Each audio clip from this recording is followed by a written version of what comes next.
Tapi ingat dong, ketika Presiden Soekarno ngomong kita harus berperan aktif dalam perdamaian dunia dan kita harus membebaskan Palestina. Siapa waktu itu Presiden Soekarno? Dia pemimpin kelas dunia, Pak, bukan kelas Solo. Bukan kelas yang anaknya kemudian dibebasin ngacak-ngacak konstitusi, enggak. Dia presiden yang dia ngomong, Bapak mesti lihat file bagaimana dia disambut di Rusia ketika dia datang. Pak, ini negara muda. Datang ke negara antah berantah yang besar sekali waktu itu. Negara superpower. Soviet dong. Disambut juga kayak apa? Bapak mesti lihat. Bapak main-main ke Andri, Arsip Nasional. Lihat filmnya. Yang kedua apa? Seorang Soekarno ini, si ganteng pemimpin brainy ini, bisa lihat ini.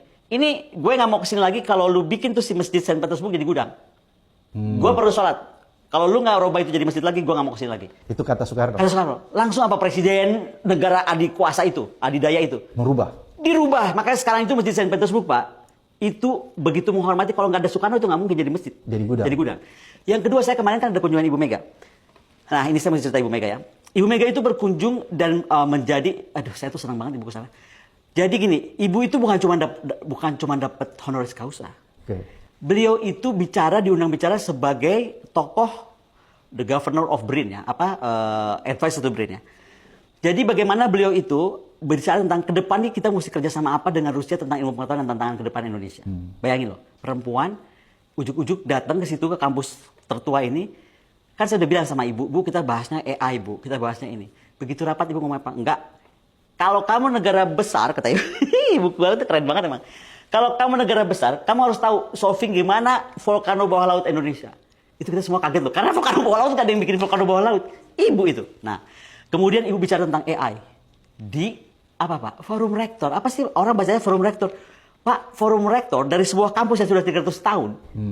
Itu benar-benar rektor kelas-kelas kampus dunia juga, bukan kelas-kelas, mohon maaf ya gitu. Bukan kelas apa tadi, kampus yang bisa ngasih orang doktor honoris causa terus kampusnya di hotel. Enggak kayak gitu. Bukan abal-abal. Nah, jadi itu buat kita harus kebanggaan. Jadi ternyata Bung Karno itu mewariskan itu.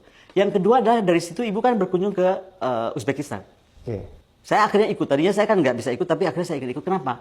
Karena Ibu itu mau berkunjung ke makamnya Imam Bukhari. Ya ampun Pak. Saya pernah ke situ. Bapak pernah ya? Iya. Sekarang Pak, itu lagi diperluas udah kayak kita ke Makkah. Jadi wingnya makin lama makin besar, makin besar. Nah sekarang lagi pembangunan kesekian Pak. Sehingga waktu Ibu datang tuh semua disuruh berhenti karena Ibu Presiden kelima datang. Dan kita kemudian bisa berdoa. Bapak tahu apa yang terjadi? Dibangunkan museum kan? Ditulis kok itu tanpa Soekarno nggak ada itu makam Imam Bukhari. Kemarin menterinya itu mendampingi Ibu, langsung ngomong, Ibu ada ide apa nih? Madam Presiden ada ide apa supaya Imam Bukhari semakin dikenal? Ibu bilang, ini kan bukan cuma Samarkand Pak, ada Bukhara, ada apa. Harus bikin seperti Wali Songo kata Ibu. Jadi dibuat satu visit itu adalah visit juga ke yang lain.